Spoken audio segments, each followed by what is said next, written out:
தமிழ்நாட்டில் தற்போது நடைபெற்று வருகிற அரசியல் சூழ்நிலையில் தவிக அரசு தனக்கான ஆதரவு தளத்தை செயற்கையாக உயர்த்துவதற்காக குதிரை பேரத்தில் ஈடுபட்டுள்ளது. இது ஆரம்பத்திலேருந்து நாங்கள் சொல்லிட்டு வரோம். தேர்தலில் 107 இடங்களை தான் தவிக அரசு பெற்றிருந்தது. 118 இடங்கள் தேவை என்ற நிலையில் அந்த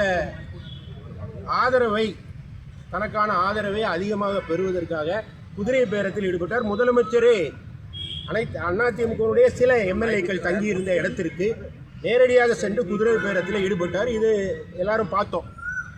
அதற்கு அவர் சென்று வந்த பின்பு அதிமுகவுடைய கொறடாவுடைய உத்தரவுக்கு மீறி ஒரு 25 பேர் வாக்களித்தாங்க. அதில் 21 பேர் தன்னுடைய நிலைக்கு வருந்தி மன்னிப்பு கடிதம் கொடுத்தாங்க.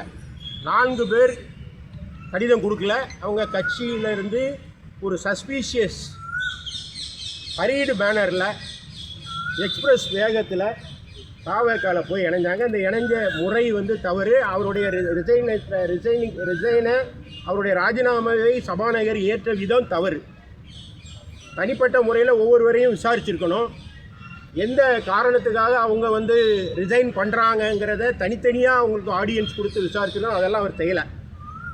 இந்த சூழ்நிலையில் அந்த ரிசைன் லெட்டரை ஏற்றுக்கிட்டதே தவறு அப்படின்னு சொல்லி இருக்கிற சூழ்நிலையில் ஏற்கனவே எதிர்த்து வாக்களித்த கொறடாவுடைய உத்தரவுக்கு எதிராக வாக்களித்த 21 பேர் பொதுச் செயலாளரை சந்தித்து மன்னிப்பு கடிதம் கொடுத்தாங்க.